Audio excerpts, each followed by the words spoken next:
नमस्कार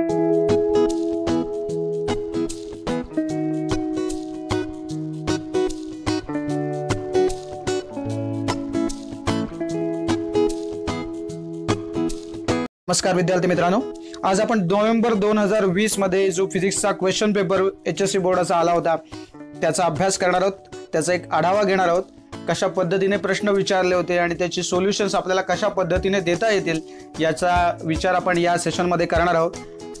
तसं बघायला गेलं तर असं आपल्याला वाटेल की हा ओल्ड सिलेबस आहे, परंतु जर नीट याचा अभ्यास केला तर आपल्याला असं लक्षात येईल की आत्ताचा जो अभ्यासक्रम आहे हा थोडक्यात पुनर्रचित अभ्यासक्रम आहे असं आपल्याला म्हणता येईल.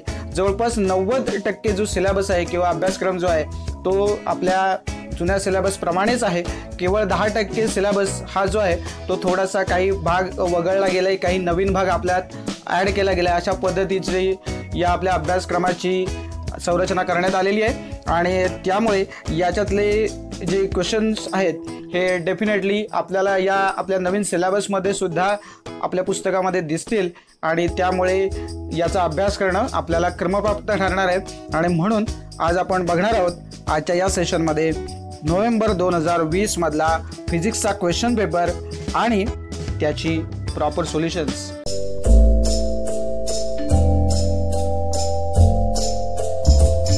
पहिला MCQ बघा. Nature of the wavefront originating from a point source of light at a finite distance is, आणि आपल्याला 4 ऑप्शन्स दिलेत बघा. यातला जो अचूक पर्याय आहे या ठिकाणी तो आहे स्फेरिकल.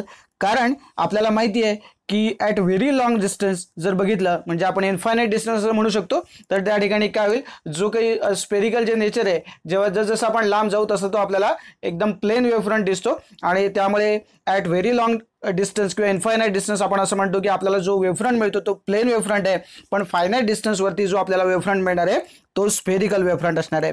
पुढचा प्रश्न बघा. In practice Poisson's ratio sigma lies between, आणि 4 ऑप्शन्स आपल्या समोर दिलेले आहेत. याच्यापैकी जे करेक्ट आन्सर आहे या ठिकाणी ते आहे 0 and 0.5. याचं कारण असं आहे, आपल्याला माहिती आहे की जर प्रॅक्टिकल व्हॅल्यूज जर आपण बघितल्या तर कॉर्कचा जो पॉयसन्स रेशो आहे तो 0 असतो, मेटलचा 0.3 आणि रबरचा 0.5 असतो. म्हणजे ओव्हरऑल आपण असं म्हणू शकतो की इन प्रॅक्टिस पॉयसन्स रेशो जो आहे तो 0 आणि 0.5च्या मध्ये असतो. ओके. पुढचा प्रश्न जो आहे आपल्या स्क्रीनवर दिसतोय बघा. Detergents are used for cleaning the clothes because they, आणि 4 ऑप्शन्स दिलेत आणि याच्यापैकी जो करेक्ट आन्सर आहे ते असणार आहे आपलं ऑप्शन सी असणार आहे रिड्यूस सरफेस टेन्शन. याचं कारण असं आहे की डिटर्जंटमुळे काय होतं तर सरफेस टेन्शन कमी होतं आणि त्यामुळे काय होतं तर पाण्याचा ते कपड्यांशी म्हणजे जे कपड्यामध्ये जी छिद्र आहेत त्यांच्याबरोबर व्यवस्थित संपर्क होतो आणि त्यामुळे त्यातला जो मळ आहे तो निघून जाण्याला मदत होते. म्हणजे करेक्ट जे आन्सर आहे ते काय आहे तर डिटर्जंटमुळे काय होतं तर सरफेस टेन्शन जे आहे ते रिड्यूस होतं. 4था प्रश्न बघा. The total charge induced in a conducting loop when it is moved in a magnetic field depends upon, आणि याचं क्लिअर कट आन्सर आहे कारण आपल्याला माहिती आहे की जे मॅग्नेटिक फील्ड आहे या ठिकाणी ते आपल्याला असं सांगता येईल की it is depending on the total change in the magnetic flux. त्याच्यामुळे ऑप्शन ए हे याचा करेक्ट आन्सर राहील. पुढच्या याच्यामध्ये बघा. Magnetic flux inside a solenoid is, आणि इथे पण 4 ऑप्शन्स दिलेत. याच्यामध्ये सुद्धा करेक्ट आन्सर आपल्याला डायरेक्टली सांगता येईल. याचा डायरेक्ट आन्सर आपण असं म्हणू शकतो की directly proportional to the current. कारण इथे जो मॅग्नेटिक फ्लक्स म्हटलाय तो मॅग्नेटिक फ्लक्स म्हणजे एक्झॅक्टली काय आहे तर टोटल मॅग्नेटिक फील्डच आहे ते which passes through the given area. Okay. आणि आपल्याला जर का मॅग्नेटिक फील्डचा जर विचार करायचा झाला तर आपल्याला सॉलिनॉइडसाठी एक इक्वेशन आहे आपल्याकडे B is equal to μ0 into n into I. N म्हणजे नंबर ऑफ टर्न्स असतील, μ0 हा कॉन्स्टंट आहे आपल्याला माहिती आहे आणि पुढे लिहिले I. Okay. So B is directly proportional to I असं सिम्पली त्याच्यावरून आपण म्हणू शकतो आणि म्हणून याचं करेक्ट आन्सर आहे directly proportional to the current. 6वा MCQ बघा. 2 sources are called coherent sources if they produce waves of, इथे सुद्धा एकदम सिंपल उत्तर आहे याचं having a constant phase difference. कारण मुळातच ज्याला कोहेरंट हा शब्द आपण बघतोय त्या कोहेरंटचा अर्थच असा आहे की दोन्ही जे सोर्सेस आहेत त्यांची फ्रिक्वेन्सी इक्वल असणार आहे आणि फेज जो आहे तो एकतर सेम असेल किंवा जो फेज डिफरन्स आहे तो कॉन्स्टंट असणार आहे आणि अशी जर सिच्युएशन असेल तर तेव्हा हे जे दोन सोर्सेस आहेत ते कोहेरंट सोर्सेस आहेत असं आपण म्हणतो. आता जो आपण याच्यानंतर जो टॉपिक बघणार आहोत, जो नवीन चॅप्टर आपण बघणार आहोत वेव्ह ऑप्टिक्स, त्याच्यामध्ये तुम्हाला या ज्या त्याच्या प्रॉपर्टीज आहेत त्याचा विशेष उल्लेख होईल आणि तिथे तुमच्या लक्षात येईल की एक्झॅक्टली कोहेरंटची डेफिनेशन काय आहे आणि मग या उत्तराची तुम्हाला खात्री पटेल. पुढचा 7वा जो एमसीक्यू आहे तो तुमच्या समोर ठेवलाय बघा. If N capacitors each of capacity C are connected in parallel across a source of EMF V volt then the energy stored in the system of the capacitors is, आणि याचं जे करेक्ट आन्सर आहे ते असणार आहे C 1/2 n into CV square. याचं पण कारण काय आहे तर आपल्याला माहिती आहे energy stored in the capacitor आपण कसं लिहितो तर U is equal to 1/2 CV square. अर्थात जर तो एक कॅपॅसिटर असेल तेव्हा 1/2 CV स्क्वेअर होईल, बरोबर आहे. आणि इथे आपल्याला n कॅपॅसिटर्स दिलेत आणि प्रत्येकाची कॅपॅसिटी काय आहे तर सेम आहे बघा, ईच ऑफ कॅपॅसिटी सी असं या ठिकाणी म्हटलंय. आणि जर ते कॅपॅसिटर जे आहेत ते पॅरलल मध्ये जर जोडलेले असतील इथे म्हटलंय बघा कनेक्टेड इन पॅरलल असं म्हटलंय. सो पॅरललचा आपल्याकडे फॉर्म्युला काय आहे कॅपॅसिटरसाठी CP is equal to C1 plus C2 plus C3 and so on. म्हणजे या केसमध्ये जर ते सारखेच असतील तर किती होईल तर CP is equal to C plus C plus C plus असं n टाइम्स होईल. म्हणजेच आपली जी कॅपॅसिटी आहे ती प्रत्यक्षामध्ये किती होईल तर CP is equal to C plus असं n टाइम असल्यामुळे n इंटू C होईल. ओके, त्याच्यामुळे जर एकाची कॅपॅसिटी जी काय आहे त्याच्यावरून आपण त्याची जी एनर्जी काढतोय आपण स्टोर्ड एनर्जी ती जर 1/2 CV स्क्वेअर असेल तर जर n कॅपॅसिटर्स जर पॅरलल मध्ये जोडलेले असतील तर त्याचं उत्तर डेफिनेटली काय येईल 1/2 CV स्क्वेअर इंटू n म्हणजेच 1/2 n CV स्क्वेअर. पुढचा एमसीक्यू बघा. 2 discs made of the same material and of same thickness have radii 0.2 meter and 0.6 meter respectively.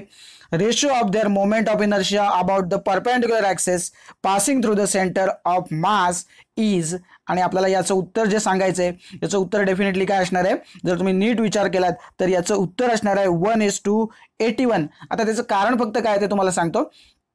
याचं कारण असं आहे तुम्हाला रेडियस दिले ती रेडियस वेगवेगळी दिली आहे आणि मोमेंट ऑफ इनर्शियाचा जो बेसिक फॉर्म्युला आहे तो काय आहे 1/2 m into r square. Okay, so r is the radius आणि m is the mass of that disc. आता परिस्थिती इथे काय होईल जरी इथे म्हटलं असेल की मटेरियल सेम आहे किंवा थिकनेस सेम आहे पण जर त्याची रेडियस जर जास्त आहे एकाची कमी आहे तर पूर्णपणे जर त्या दोन डिस्कचं जर मास बघितलं तर हे काय मास सारखं असणार नाही आहे आणि त्याच्यामुळे आपल्याकडे जो नेहमीचा फॉर्म्युला आहे आपण काय म्हणतो mass upon volume is density आणि त्याच्यावरून आपण लिहिताना असं लिहितो की mass is equal to volume into density. आणि मग या ठिकाणी आपल्याला काय करता येईल हे हा जो मासची जी टर्म आहे ही मॉडिफाय होऊन काय होईल तर πr² t. Okay, T for thickness आणि त्याची जर डेन्सिटी जर का रो असेल तर आपण त्याने मल्टिप्लाय करणार. सो πr² इंटू टी ही झाली m ची व्हॅल्यू आणि पुन्हा r² आहेच आपल्याकडे 1/2 तर कॉन्स्टंट आहेच म्हणजे काय होईल बघा 1/2 त्याच्यानंतर m च्या ऐवजी आपण काय लिहिणार आहोत πr² t इंटू रो आणि पुन्हा पुढचा r² येतो. म्हणजे एकंदरीत जर आपण हे सगळे जे कॉन्स्टंट एकत्र केले म्हणजे 1/2 π t आणि रो हे जर एकत्र कॉन्स्टंट वेगळे केले तर r च्या याच्यामध्ये जेव्हा m ची टर्म आपण बघितली त्याच्यामध्ये r² आहे आणि r² ऑलरेडी तिथे असल्यामुळे तो r² एकंदरीत आपल्याला टर्म मिळणार आहे r⁴ आणि त्याच्यामुळे फायनली आपण असं म्हणतो की I is directly proportional to r⁴. Okay, आणि आता इथे आपल्याला कंपॅरिझन जे करायचं ते कसं होणार आहे बघा I1 अपॉन I2. मग I1 अपॉन I2 कसं लिहिणार आपण तर R1 अपॉन R2⁴ होणार आहे. ओके, सो R1 ची व्हॅल्यू आपल्याला 0.2 मीटर दिली आहे, R2 ची व्हॅल्यू 0.6 दिली आहे म्हणजे थोडक्यात ते 0.2 डिवाइडेड बाय 0.6 म्हणजे किती झाले 1/3 झाले आणि आपल्याला 1/3⁴ कॅल्क्युलेट करायचं आहे. तर आपल्याला माहिती आहे 1/3⁴ म्हणजे 1चा पण चौथी पॉवर आपल्याला घ्यावी लागेल आणि 3ची पण चौथी पॉवर घ्यावी लागेल. तर 1ची चौथी पॉवर म्हणजे 1⁴ किती येईल 1 आणि 3⁴ म्हणजे किती होईल 3 त्रिक 9 त्रिक 27 त्रिक 81. सो 1 डिवाइडेड बाय 81 असं ते उत्तर आपल्याला मिळणार आहे. सो रेशो काय असणार आहे 1:81. पुढचा एमसीक्यू आहे तो बघूया. आपला 9वा एमसीक्यू आहे. इथे पण हे थोडंसं न्यूमेरिकल टाईप आहे त्याच्यामुळे आपल्याला माहिती आहे 3 न्यूमेरिकल असणार आहे त्याच्यामध्ये. त्यातलं हे पहिलं न्यूमेरिकल होतं. आपल्याला हे कच्चं काम करून हे सोडवता येईल. पुढचं जे आहे याच्यामध्ये तुम्हाला दिसतं बघा 2 व्हॅल्यूज आहेत 2 इक्वेशन्स जे आहेत ते आपल्याला दिलेली आहेत y1 आणि y2. रिझल्टंट अँप्लिट्यूड जर आपल्याला काढायची झाली तर फक्त एकच टर्म सांगतो तुम्हाला. आपल्याला जो फॉर्मॅट दिलेला आहे इक्वेशनचा तो कसा असला पाहिजे स्टँडर्ड हा याच्यानुसार जर आपल्याला लिहून घ्यायचं झालं तर इथे बघा साइनची टर्म आहे, इथे कॉसची टर्म आहे. हे थोडंसं जर आपण मॉडिफाय करून घेतलं हे इक्वेशन तर काय होईल बघा, इथे जर साइनची टर्म मी जर घेतली तर काय होईल या कंडिशनमध्ये, तर हे बघा ज्यावेळेला मी इथे साइन करणार आहे तेव्हा 4πt + π/2 होईल. ओके, आणि त्यामुळे हे जे इक्वेशन आहे हे मॉडिफाय कसं होईल, y2 = 3 sin 4/t + π/2. म्हणजे इथला जो फेज जो तुम्हाला दिसतो इथला फेज 4πt + π/2 आणि इथला पण जो फेज आहे तो काय होईल 4πt + π/2 होईल. याचा उपयोग कुठे करणार आहोत आपण, तर जे अँप्लिट्यूड आपण रिझल्टंट अँप्लिट्यूड म्हणतोय त्याचा फॉर्म्युला काय असतो, √of a1² + a2² + 2a1 a2 cos phi.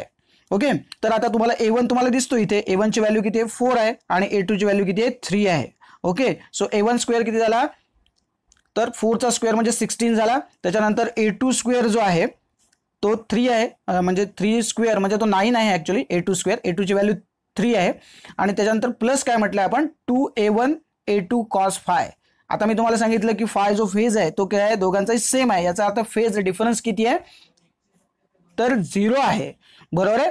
आणि त्यामुळे काय होईल, तर या ठिकाणी आपल्या असं लक्षात येईल की जो फेज डिफरन्स 0 असल्यामुळे cos 0 ची व्हॅल्यू 1 होईल आणि मग तो 2 × a1 × a2 जो आहे तो काय होईल 2 × 4 × 3 म्हणजे बेचोक 8 त्रिक 24 होईल. आणि तसंच पहिल्या टर्म होते आपण काय बघितल्या होत्या, तर 4² म्हणजे 16 आणि 3² म्हणजे 9 म्हणजे 16 + 9 + 24 असं हे स्क्वेअर रूटमध्ये असणार आहे. अर्थात कारण आपल्याला जो फॉर्म्युला आपण एचा घेतलाय तो √of a1² + a2² + 2a1 a2 cos phi घेतलाय. त्यामुळे a1 a2 च्या व्हॅल्यू सबस्टिट्यूट करा आणि cos phi ची व्हॅल्यू 1 सबस्टिट्यूट करा या ठिकाणी आणि मग त्यामुळे आपलं जे उत्तर आहे ते √49 येतं आणि त्याच्यामुळे याचं जे आन्सर आहे ते एक्झॅक्ट आन्सर आपण लिहू शकतो 7 युनिट्स. याच्यानंतर आपण पुढच्या 10व्या MCQ कडे बोलूया सरळ. The susceptibility of the paramagnetic material is chi at 27 degrees Celsius. Its susceptibility will be chi/3 at temperature dash dash. आता या ठिकाणी आपल्याला एक नॉर्मल जो फॉर्म्युला आपल्याकडे आहे त्या फॉर्म्युलानुसार क्युरी लॉ नुसार काय होईल बघा, तर आपल्याकडे फॉर्म्युला असा आहे chi1/chi2 = T2/T1. कारण ते इन्व्हर्सली प्रोपोर्शनल आहे हे आपण बघितले क्युरी लॉ मध्ये. आणि त्याच्यामुळे आता जर आपण असं म्हणू शकत असू chi1/chi2 = T2/T1, या केसमध्ये यांनी असं दिलंय की जी पहिली chi1 ची व्हॅल्यू आहे ती किती आहे, ती काय आहे आणि त्याच्यानंतर chi2 ची व्हॅल्यू आहे ती chi/3 येईल. त्यामुळे chi1/chi2 जे आपण लिहिणार आहोत त्याच्या ऐवजी आपल्याला असं लिहिता येईल की chi/chi/3 = काय होईल, तर T2/T1 होईल. आणि मग हे मॉडिफाय होऊन काय होईल बघा, chi/chi/3 म्हणजे किती होईल, ते ऑटोमॅटिकली आपल्याला माहिती आहे ते 3 होईल. आणि मग T2/T1 ही जी व्हॅल्यू आहे ती आपल्याला किती मिळेल, 3 मिळेल. पैकी इथे जे टेम्परेचर आपल्याला दिलंय ते 27 डिग्री सेल्सिअस दिलंय. अर्थात आपल्याला टेम्परेचरचं जे युनिट आहे ते केल्विन आहे, त्याच्यामुळे 27 डिग्री सेल्सिअस तुम्हाला केल्विनमध्ये कन्वर्ट करावे लागतील.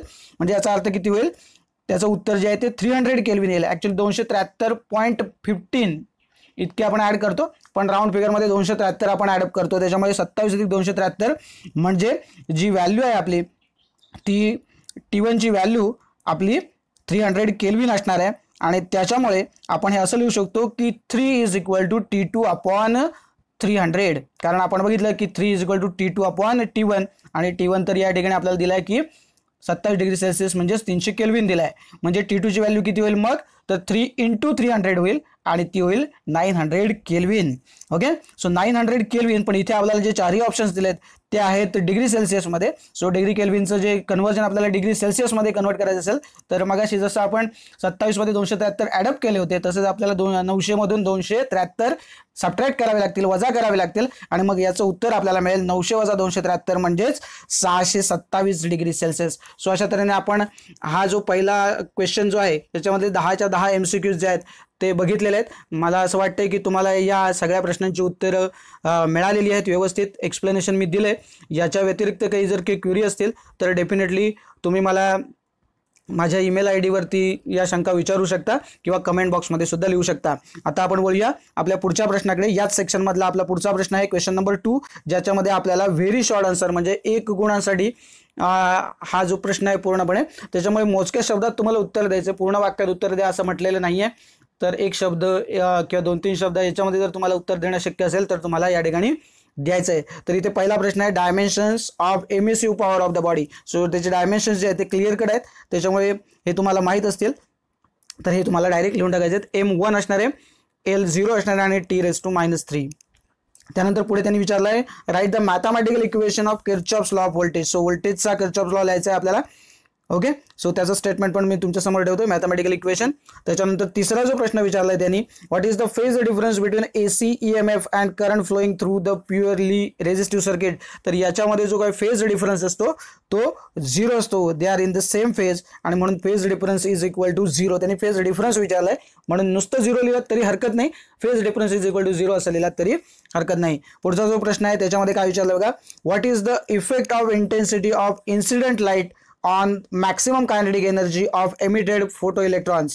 आणि याचं पण जे उत्तर आहे हे आपल्याला 0 इफेक्ट असं सांगता येईल, किंवा जर तुमच्या भाषेत जर सांगायचं झालं तर नो इफेक्ट असं म्हटलं तरी चालेल. नो इफेक्ट म्हणा किंवा 0 इफेक्ट म्हणा, काही हरकत नाही. सुटेबल जे असेल तुम्हाला जे योग्य वाटेल त्या पद्धतीने तुम्ही लिहू शकता.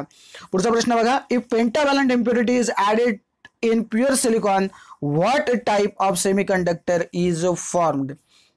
ओके, सो जर पेंटाव्हॅलंट इम्प्युरिटी जर ऍड केली तर आपल्याला जो सेमीकंडक्टर मिळतो तो असतो N टाइप सेमीकंडक्टर. सो तुम्हाला N टाइप एवढं जरी उत्तर तुम्ही लिहिलात तरी सफिशियंट आहे. पुढचा प्रश्न बघा, state the formula of range for the line of site propagation in terms of radius of earth R and height H of the antenna. हा जो प्रश्न आहे मुळामध्ये हा आपल्या ओल्ड सिलेबसमध्ये, नवीन सिलेबस जो मॉडिफाईड झालेला आहे सिलेबस, याच्यामध्ये हा प्रश्न जो आहे तो असणार नाही. परंतु काय आहे, मी तुम्हाला जसं सांगितलं की CET साठी हे उपयुक्त आहे.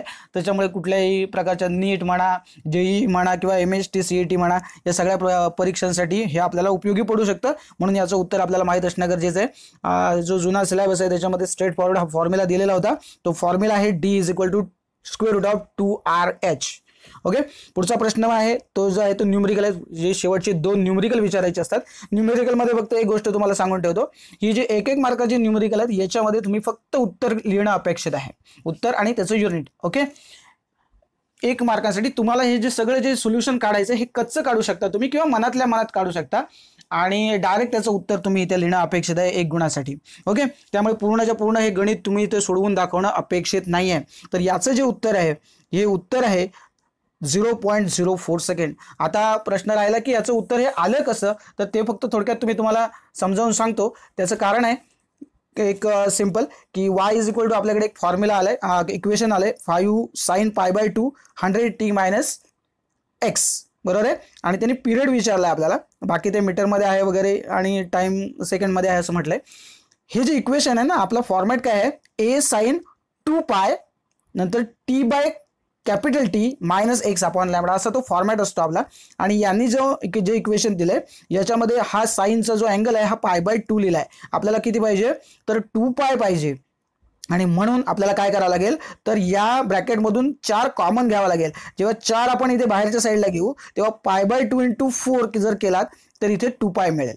ओके, आता तुम्ही तो डायरेक्ट कसा काढणार बाहेर, 100 मधून 4, तर आतमध्ये मग किती राहील, इथे 25t राहील आणि इथे मग इथे 4 नव्हताच म्हणून तो x/4 होईल. आता त्या x/4शी आपल्याला देणं घेणं नाहीये, कारण आपल्याला लॅम्बडा किंवा वेव्हलेंथ विचारलेली नाही, आपल्याला पिरियड फक्त विचारलाय. त्यामुळे फक्त इथे कॉन्सन्ट्रेट करा. इथे किती झालं, हे इथे 25t झालं, कारण इथे आपण 2π घेतले म्हणून.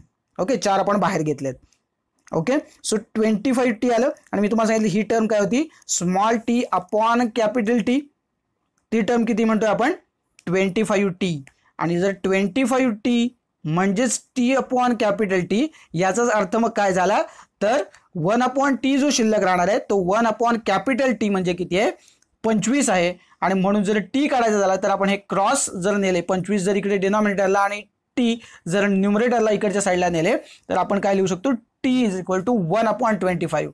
1/t इज 25 म्हणजे T इज इक्वल टू 1/25. त्याच्यामुळे मग 1/25 याचं उत्तर जे आहे ते आपल्याला मिळून जाईल 0.04 आणि म्हणून याचं उत्तर आहे 0.04 सेकंड. आता मी हे सगळं लॉजिकली तुम्हाला जे पूर्ण एक्सप्लेन केलं, पण तुम्ही हे लॉजिकली इथेच लक्षात घेऊन तुम्ही डायरेक्ट समजू शकता. इथे 25t आले, त्यामुळे 1/25 0.04 सेकंड हे याचं उत्तर आहे. हे तुम्ही डायरेक्टली कॅल्क्युलेट मनातल्या मनात करू शकता आणि थेट तुम्ही capital T is equal to किंवा period of the wave is equal to 0.04 second असं लिहू शकता. पुढचा प्रश्न बघा, in an air column closed at one end, the successive vibrating frequencies are found to be 250 Hz, 350 Hz and 450 Hz. What is the fundamental frequency of the air column? इथे पण बघा, लक्षात घ्या, पाईप कुठला आहे, जो काही एअर कॉलम आहे तो क्लोज्ड ॲट वन एंड आहे आणि तिथे आपल्याला माहिती आहे जी फ्रिक्वेन्सी आहे आपली ती कशी जाते, n, 3n, 5n, 7n, 9n. म्हणजे जर का सेकंड मोड आणि थर्ड मोड मधला जर फरक बघितला तर तो कितीचा येतो, 2n चा येतो. थर्ड मोड आणि फोर्थ मोडला पण बघितला, फोर्थ मोड मधला फरक बघितला तरी तो 2n असतो. फोर्थ मोड मधला आणि फिफ्थ मोड मधला बघितला तरी तो फरक किती येतो, 7n आणि 9n. म्हणजे किती होईल, तर 2n होईल. बरोबर आहे. आणि इथे यांनी सक्सेसिव्ह फ्रिक्वेन्सीज सांगितल्या आहेत. म्हणजे समजा असं म्हणतोय मी, ही समजा काहीतरी एक फ्रिक्वेन्सी आहे. ओके, आता पुढची फ्रिक्वेन्सी आहे ती 350 आहे आणि त्या पुढची आहे ती 450 आहे. जर आपण असं लक्षात घेतलं की या दोन याच्यामधला जो फरक आहे, मी मगाशी म्हटलं की 3n किंवा 5n हे काही असेल, हे आपण आता चेक नाही करत आहे कारण आपल्याला फक्त स्ट्रॅटेजिकली याचं उत्तर लिहायचं आहे. ओके, सो कुठलाही फॉर्म्युला अप्लाय न करता थेट मनातल्या मनात आपण करतोय. तर तुमच्या लक्षात येईल या दोघांमधला फरक किती आहे, तर 2n आहे. समजा ही 3n ची व्हॅल्यू असेल तर ही 5n ची असणार, ही 7n ची असणार आहे. प्रत्यक्षामध्ये तुमच्या लक्षात येईल की ती तशी नसेल, पण लक्षात काय घ्यायचं आपल्याला की या दोघांमधला जो फरक आहे तो काय आहे, तर 2n आहे. सो 2n किती आहे बघा, तर 100 हर्ट्ज आहे. याचा अर्थ n ची व्हॅल्यू किती येईल मग, तर 50 हर्ट्ज येईल. आणि आत्ताच्या केसमध्ये खरं म्हणजे तुमच्या लक्षात आलं असेल तर n ची व्हॅल्यू जर का 50 असेल तर मग 3n किती असणार आहे, तर 150 असणार आहे. 5n असणार आहे तो 250, 7n म्हणजे 350 आणि 9n म्हणजे 450 असणार आहे. सो अशा पद्धतीने हे तुम्ही असं व्हेरीफाय पण करू शकता. आणि आपलं जे करेक्ट आन्सर आहे ते n = 50 हर्ट्ज एवढंच तुम्हाला लिहायचं आहे. थोडक्यात तुम्हाला लक्षात काय ठेवायचं आहे बघा, हे जर का सक्सेसिव्ह असतील तर हा याच्यामध्ये क्लोज्ड ॲट वन एंड जर असेल तर जो पुढची जी काही फ्रिक्वेन्सी आपल्याला मिळते, पुढच्या ज्या मोडची फ्रिक्वेन्सी ती काय असते, तर 2n ने वाढलेली असते. बरोबर आहे. आणि त्याच्यामुळे ही 2n ची व्हॅल्यू आपल्याला किती मिळाली, 100 मिळाली, कारण दोघांमधला फरक आहे 100. सो आन्सर आहे आपलं 50 हर्ट्ज. सो अशा तऱ्हेने आत्ता आपला हा पहिला जो सेक्शन आहे 18 गुणांचा हा इथे संपला आहे.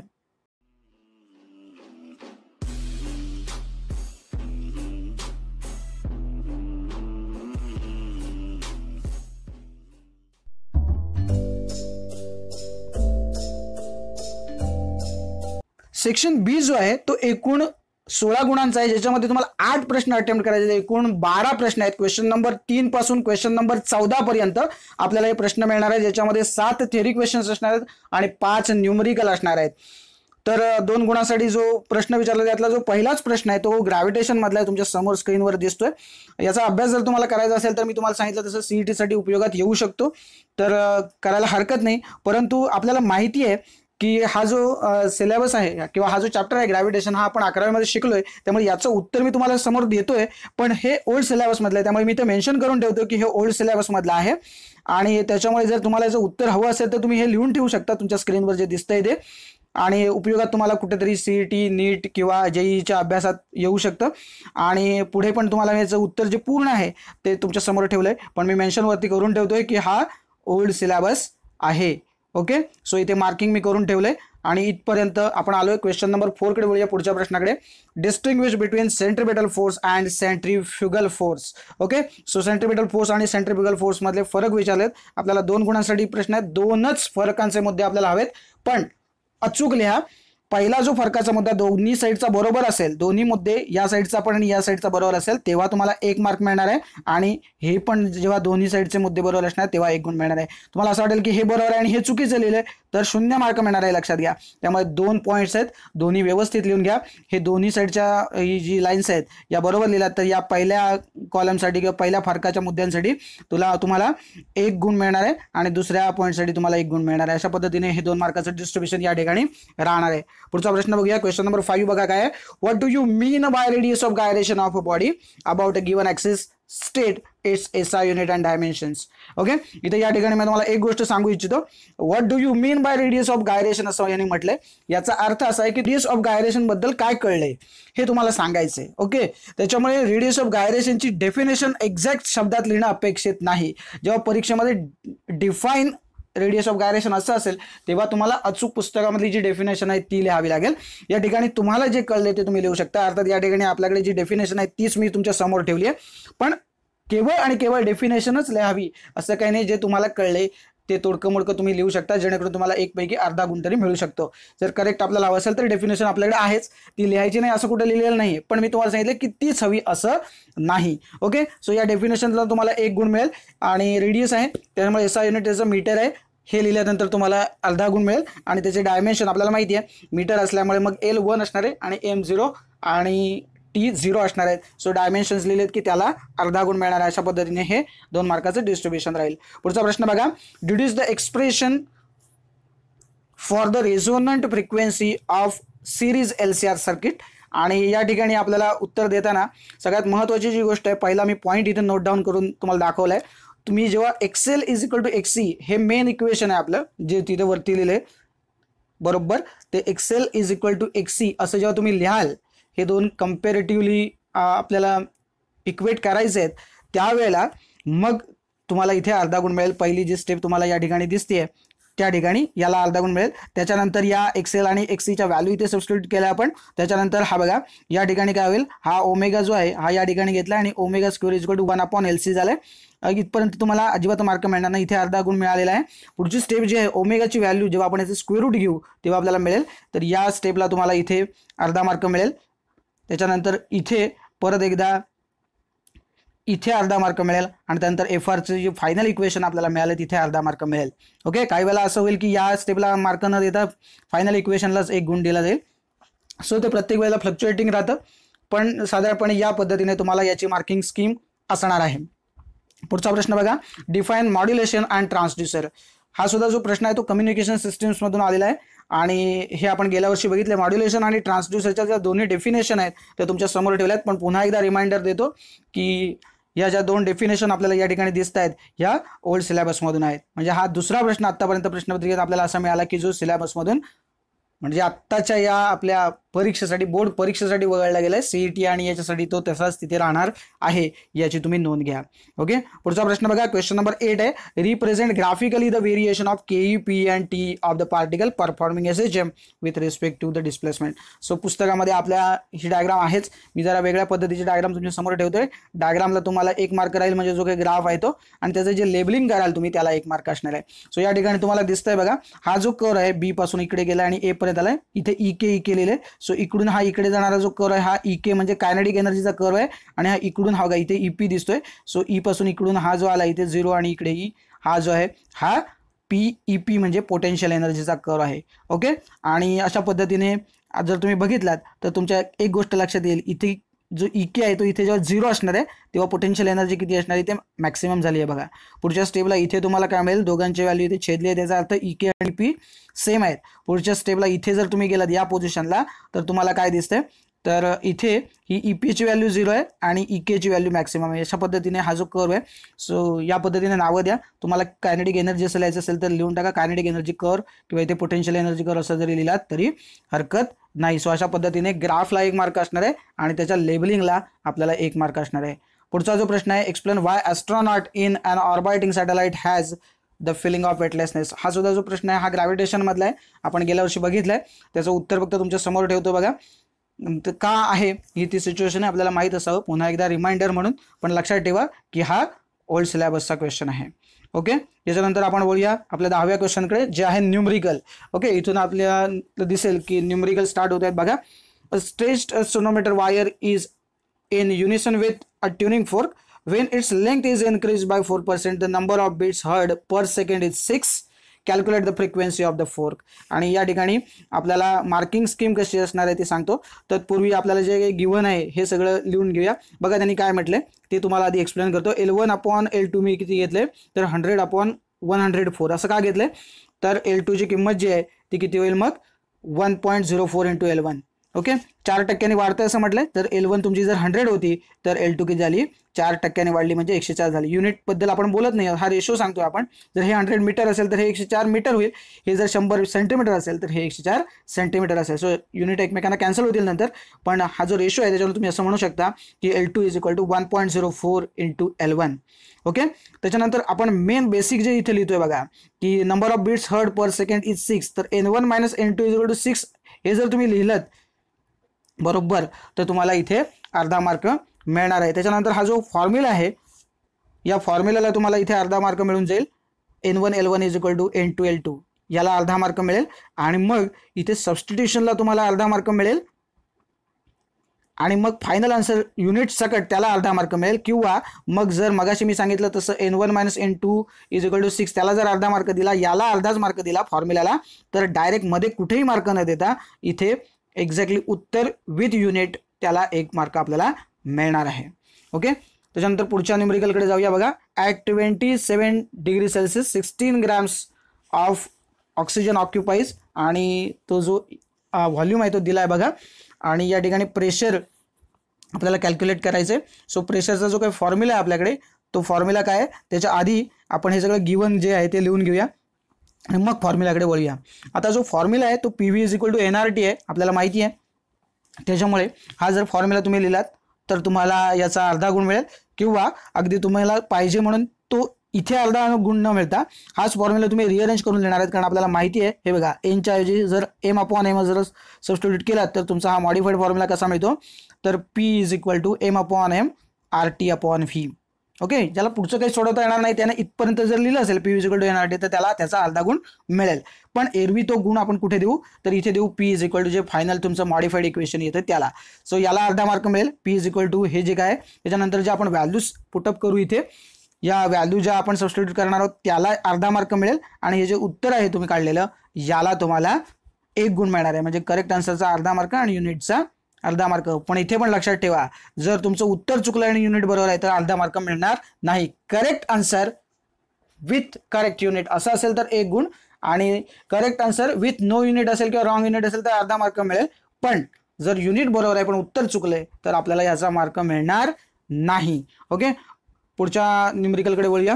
इथे काय म्हटलंय बघा, एक गोष्ट सगळ्यात महत्त्वाची लक्षात ठेवायची आहे बघा. बाय प्रिझमची condition, it is placed at a distance of 5 centimetre from the slit. So slit पासून बाय प्रिझम ते स्लिट बरोबर आहे 5चं अंतर आहे. आणि नंतर परत जे पुढे अंतर म्हटलंय बघा, इथे दाखवतो तुम्हाला मी, obtain on a screen placed at distance 75 centimetre from the biprism. Okay, so biprism पासून परत काय होईल तर तो 75 सेंटीमीटर इतक्या अंतरावर आहे. म्हणून एक गोष्ट इथे जाणीवपूर्वक तुम्हाला सांगतो बघा, इथे गिवनमध्ये ती लिहिली आहे मी. इथे लॅम्बडा जो आहे तो तुम्हाला दिलाय 5890 एम्स्ट्रॉंग युनिट. मीटरमध्ये कन्व्हर्जन करत असताना 10⁻10 न मल्टिप्लाय करणं लक्षात ठेवा. जो नंबर एम्स्ट्रॉंग युनिटमध्ये दिलाय तोच घ्या, इंटू 10⁻10 करा. काय वेळेला काय होतं, पुस्तकामध्ये इथे पॉईंट दिलेला असतो 5.890 इंटू 10⁻7. सो त्यांनी तो पॉईंट शिफ्ट केलेला असतो म्हणून 10⁻7 केलेलं असतं. पण तुमच्या डोक्यात काय राहून जातं की 10⁻7 न मल्टिप्लाय करायचं. तर तुम्हाला दिलेला आकडा असतो त्यालाच तुम्ही 10⁻7 न मल्टिप्लाय करता. तर असं करू नका. त्यामुळे बेटर काय आहे की जो काय एम्स्ट्रॉंग युनिटचा जो नंबर आहे तुमच्याकडे मिळालेला त्याला तुम्हाला 10⁻10 न मल्टिप्लाय करायचं आहे, जेणेकरून त्याचं कन्व्हर्जन मीटरमध्ये होईल. दुसरं इथे तुम्हाला मी जो म्हटला, जे डिस्टन्स D आहे ते 5 + 75 म्हणजे 80 सेंटीमीटर होईल, म्हणजेच 0.8 मीटर होईल. डीची जी व्हॅल्यू ती ऑलरेडी तुम्हाला तिथे दिलेली आहे, ती सेंटीमीटरमध्ये असल्यामुळे मीटरमध्ये कन्वर्ट करताना 10⁻2 इथे -2 होते, तिथे 10⁻4 करून घेतलेत. ओके, मात्र मार्क तुम्हाला कुठे मिळणार आहे तर माहीत असायला पाहिजे तुम्हाला की D is equal to λD/x हा जो फॉर्म्युला याला तुम्हाला इथे अर्धा मार्क मिळेल. त्याच्यानंतर जे सबस्टिट्यूशन तुम्ही करणार आहात प्रॉपर याला अर्धा मार्क मिळेल आणि हे जे उत्तर काढलेत त्याला पूर्ण 1 मार्क मिळेल, युनिट आणि करेक्ट आन्सर बरोबर आहे. याचा ऊपर जाऊन तुम्ही करू शकता बघा की हे 0.5 इंटू 10⁻³ मीटर आहे, हे और तुम्ही 0.5 मिलीमीटर असं पण लिहू शकता. पण काय होतंय कधी कधी चुकतं सुद्धा ते आपण कन्व्हर्जन करताना. कशाला करा, आपल्याला मीटरमध्ये सांगितलंय इथपर्यंत आलोय ठीक आहे, त्यामुळे उगाचच काहीतरी आपण बरोबर करायला जावं आणि मग तिथे चुकीचं लिहावं, त्याच्यापेक्षा इथपर्यंत तुम्ही लिहिलात तरी हरकत नाही. ज्याला खरोखर कॉन्फिडन्स आहे की 0.5 मिलीमीटर हेच करेक्ट आहे पुढे जाऊन, तर तुम्ही लिहू शकता. ओके, त्याच्यानंतर पुढच्या न्यूमेरिकलकडे वळूया. बघा काय म्हटलंय, a current of 10 ampere in a primary of the transformer is reduce to 0 असं म्हटलंय आणि रेट दिलाय 0.1 सेकंड. डायरेक्ट मी सोल्युशनकडे वळतो. इथे काय परिस्थिती आहे बघा, गिवन काय काय बघा, dIp/dt is equal to me लिहिलंय -10/0.1. असं का लिहिलंय तर करंट जो आहे dIp, current change in current किती आहे 10 आहे अँपियर, आणि रेट जो आहे तो dt तुमचा 0.1 आहे. इथे मायनस साईन काय दिली आहे कारण इट इज रिड्यूस असं म्हटलंय. सो डिक्रीजिंग ऑर्डरमध्ये, सो इथे मायनस साईन दिलाय. सो हा जो रेट ऑफ चेंज आहे निगेटिव्हमध्ये लिहिलाय. सो -100 अँपियर पर सेकंड. ओके, असं इथलं याचं युनिट राहील. dt आपला सेकंडमध्ये आणि जो करंट आहे तो अँपियरमध्ये आहे. ओके, त्यानंतर एम जो तुम्हाला दिलाय म्युच्युअल इंडक्टन्स 3H दिलाय बरोबर आहे. आणि E is equal to question mark. So आपल्याला ई काढायचा आहे, EMF काढायचा आहे. फॉर्म्युला जो आहे आपल्याकडे तिथे बघा -m असं म्हटलंय बघा. सो m 3h जरी असला तरी मग -m च्या वेळेला काय होईल, तिथे मायनस साईन तसंच राहील. m ची व्हॅल्यू तुम्हाला इथे 3 पुटअप करायची आहे आणि dip/dt जो आहे तो तुमचा मायनसमध्ये आला. सो इथे मायनस साईन आहे, इथे मायनस, सो ते प्लस होतील. सो पुढच्या स्टेपमध्ये बघा काय होते हे बघा. हा फॉर्म्युला तुमच्या समोर पुन्हा ठेवलाय. सो फॉर्म्युलाला तुम्हाला इथे अर्धा मार्क मिळून जाईल, बरोबर आहे, या पद्धतीने. त्याच्यानंतर -m ची व्हॅल्यू इथे -3 आली. m ची व्हॅल्यू 3 म्हणजे -m -3 झाला, ही -100 झाली आणि त्याच्यामुळे याचं उत्तर 300 व्होल्ट इतकं आलेलं आहे. सो फॉर्म्युलाला 1 मार्क, सबस्टिट्यूशनला अर्धा मार्क, सॉरी फॉर्म्युलाला अर्धा मार्क, सबस्टिट्यूशनला अर्धा मार्क आणि मग करेक्ट आन्सर जे आहे विथ युनिट त्याला 1 गुण आपल्याला मिळणार आहे. पुढचं जे शेवटचं जे आपलं न्यूमेरिकल आहे या सेक्शनमधलं, तर बघूया. Calculate the d Broglie wavelength of a proton accelerated from rest by a potential difference of 50 volt. Okay, आणि मास ऑफ प्रोटॉन तुम्हाला दिले आणि याच्यामध्ये आपल्याला काय करता येईल बघा. तर गिवन जे आहे ते सगळं इथे लिहून घेतलंय. आता तुम्ही म्हणाल इथे एवढं सगळं कुठून लिहून घेतलंय, तर m ची व्हॅल्यू फक्त इथे दिली आहे. तर E आणि H हे जे कॉन्स्टंट आहेत आपल्याला माहिती आहे, प्रश्नपत्रिकेमध्ये अगदी सुरुवातीला तुम्हाला या कॉन्स्टंटच्या व्हॅल्यूज वरती दिलेल्या असतात, त्यामुळे त्या तिथून घेतल्या आहेत कारण या गणितामध्ये त्या आपल्याला आवश्यक आहेत. आणि V तुम्हाला दिला आहे 50 वोल्ट आणि lambda is equal to question mark आहे. ओके, सो फॉर्म्युला तुमच्या समोर ठेवला आहे बघा. या फॉर्म्युल्याला तुम्हाला काय मिळेल, अर्धा मार्क मिळेल, सबस्टिट्यूशनला अर्धा मार्क मिळेल आणि जे तुम्ही करेक्ट आन्सर काढले आहेत त्याला 1 मार्क मिळेल. इथे अर्थात हे मी आर्मस्ट्रॉंग युनिटमध्ये कन्वर्ट करून लिहिले. तुमचं जे येणार खरं उत्तर असणार आहे ते कशामध्ये असणार आहे, मीटरमध्ये असणार आहे. आणि तुम्हाला माहिती आहे ते मीटरमध्ये असताना × 10⁻⁻10 जे होते ते कॅन्सल आउट करून जे काही उत्तर शिल्लक राहतं ते हे आर्मस्ट्रॉंग युनिटमध्ये आहे. सो तुम्हाला जर ते मीटरमध्ये जर लिहायचं असेल तरी तुम्ही लिहिलात तरी चालेल, पण आपण वेव्हलेंथचं आपल्याला जे बेसिक युनिट आहे ते आर्मस्ट्रॉंग युनिट आहे आणि त्याच्यामुळे याचं कन्व्हर्जन जे आहे ते आर्मस्ट्रॉंग युनिटमध्ये इथे मी करून दाखवलं आहे. जर तुम्ही इथे मीटरमध्ये ठेवलात तरीही हरकत नाही.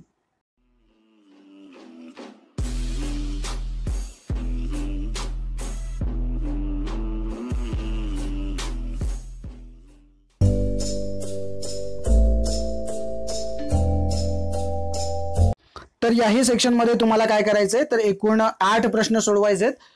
एकूण 12 प्रश्न दिलेत तुम्हाला, ज्याच्यातले 7 थिअरी क्वेश्चन्स आहेत आणि 5 न्यूमेरिकल आहेत. आपल्याला माहिती आहे जसं तिथे सेक्शन बी मध्ये होतं तसाच पॅटर्न आहे हा, फक्त याच्यामधले जे प्रत्येक प्रश्न जो आहे हा 3 गुणांसाठी आहे, त्यामुळे 8 × 24 गुणांसाठी हा आपला सेक्शन आहे. तर पहिला प्रश्न बघा तुमच्या स्क्रीनवरती, state and prove the principle of perpendicular access.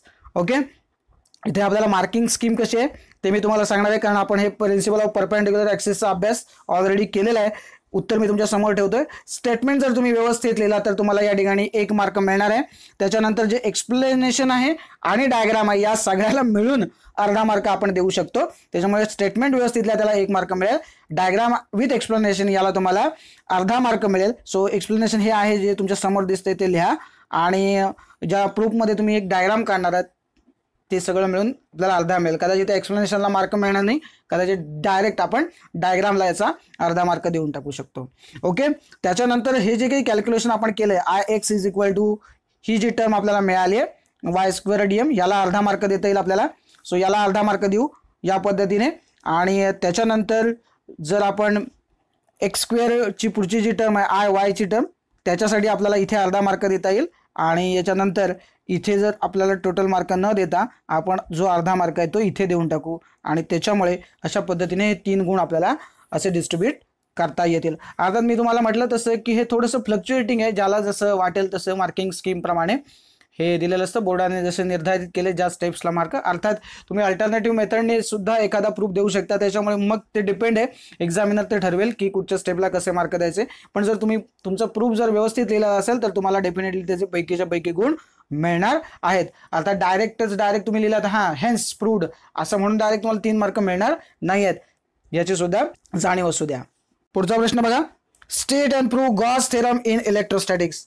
Actually हा जो प्रश्न आहे आपल्याकडे तर हा खरा तर ओल्ड सिलेबसमधलाच आहे आणि गॉस थेरमची जी ॲप्लिकेशन्स आहेत ही आपण अभ्यासणार आहोत. त्याच्यामुळे ॲक्च्युली जे गॉस थेरम काय आहे हे आपल्याला माहीत असणं गरजेचं आहे, कारण त्याच्यामुळेच त्याच्यावरतीच बेस सगळी ती ॲप्लिकेशन्स आहेत. त्याच्यामुळे त्याचा जो प्रूफ आहे हा पण मी तुमच्या समोर ठेवतोय बघा. स्टेटमेंट जे आहे त्याला तुम्हाला 1 मार्क मिळेल, जी डायग्राम आहे आपल्याला अर्धा मार्क मिळेल आणि त्याच्यानंतर जे आपण इक्वेशन लिहितोय बघा हे इक्वेशन, याला आपल्याला स्ट्रेट अर्धा मार्क न देता हेच आपण जर सोडवून थोडंसं आणखीन मॉडिफाय केलं तर NI ओव्हर जे काय आपण लिहिणार आहोत याला तुम्हाला अर्धा मार्क आपल्याला देता येईल. त्याच्यानंतर खूप मोठं आहे तसं तर हा प्रूफ, आणि त्याच्यामुळे समजा आपण इथे याला जर आपण अर्धा मार्क दिला या स्टेपला इथपर्यंत Q/4π आणि याला, तर पुढचा जो फायनली आपण लिहिणार आहोत तर तो इथे तुम्हाला याचा अर्धा मार्क मिळू शकतो. सो अशा पद्धतीने 3 मार्कांचे डिस्ट्रीब्युशन आहे.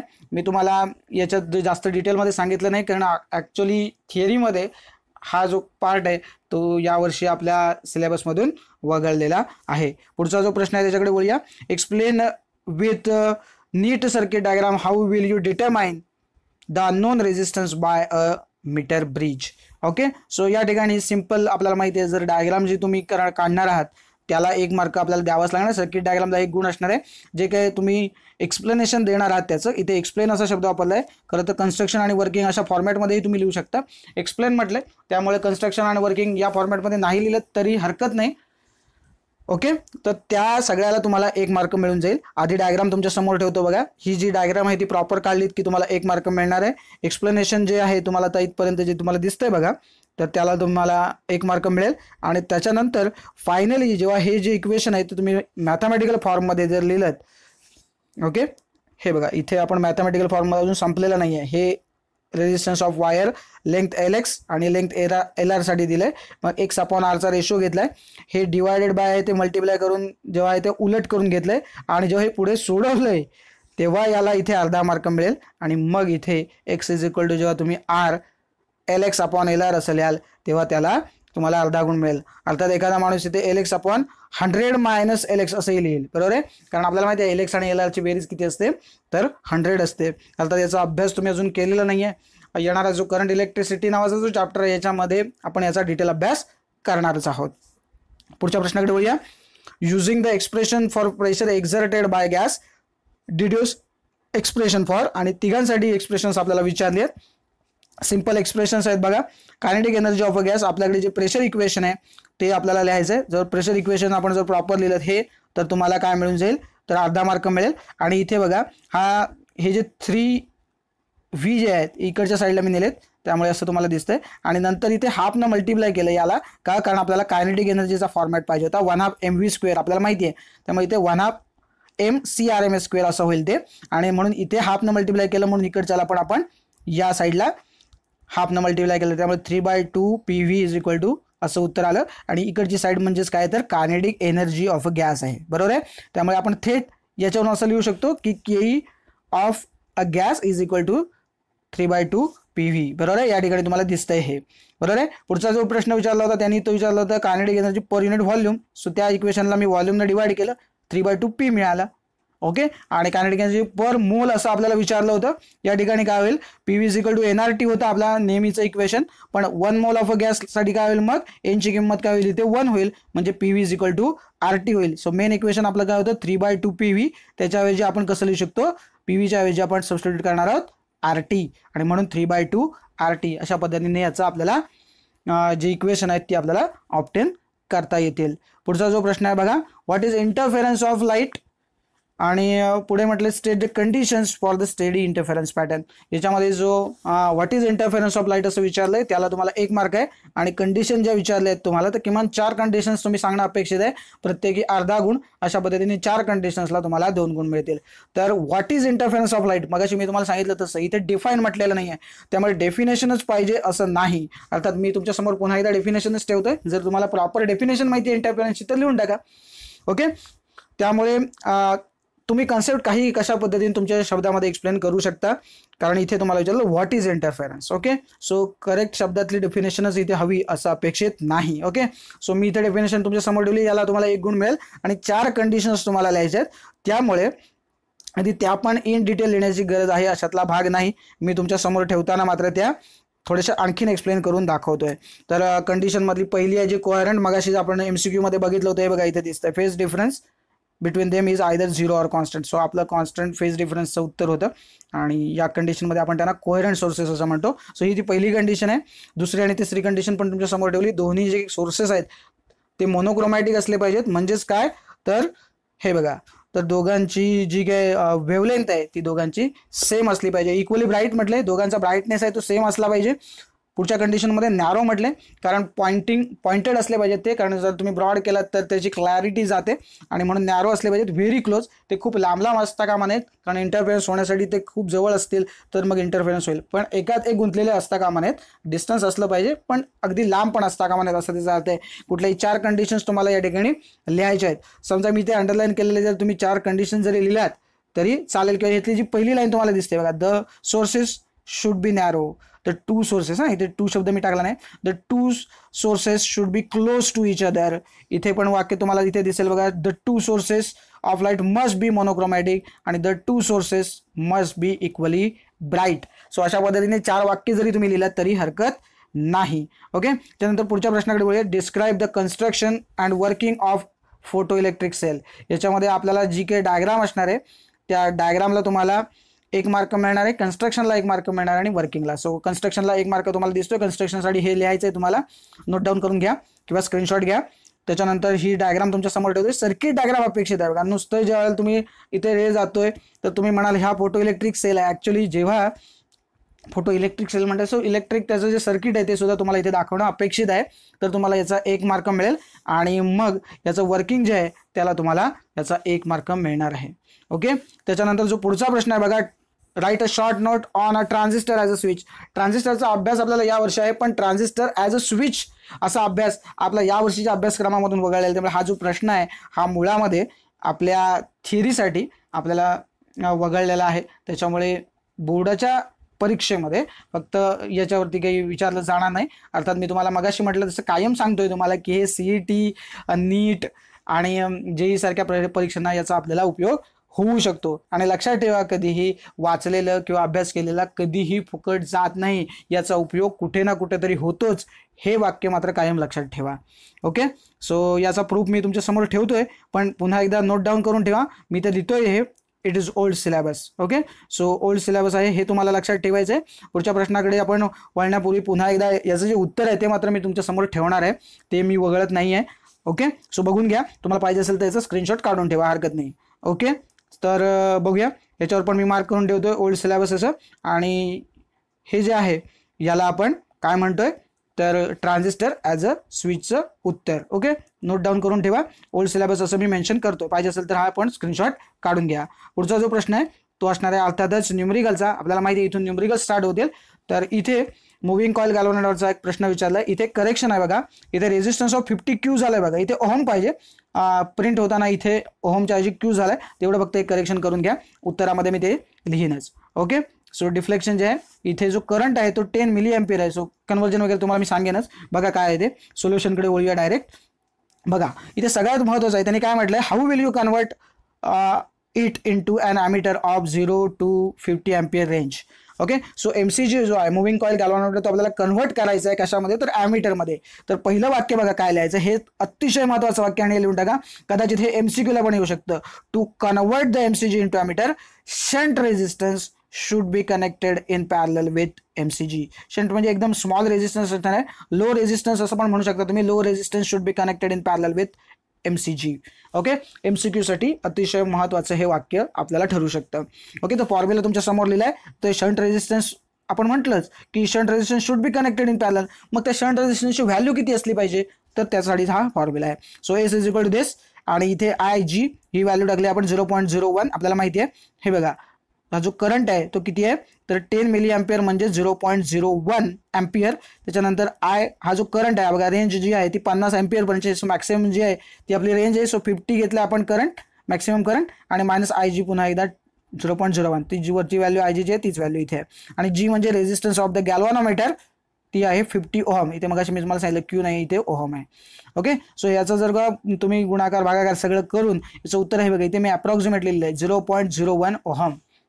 ओके, सो या पद्धतीने तुमचं एसची जी व्हॅल्यू आहे ती आपल्याला मिळेल. पण यांनी त्यांनी 2 गोष्टी विचारल्यात तुम्हाला. जो कितीचा कसा कन्वर्ट करायला इथे थांबलेलं नाही आहे, 3 गुणांसाठी प्रश्न आहे.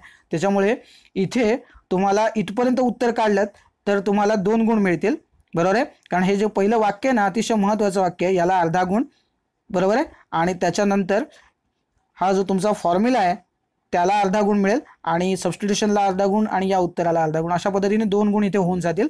समजा याला जर उत्तर या वाक्याला जर अर्धा गुण दिला नाही तर मग काय होईल, तर याला अर्धा आणि याला 1, अशा पद्धतीने हे 2 मार्काचं इथपर्यंतचं काम आपलं संपलंय.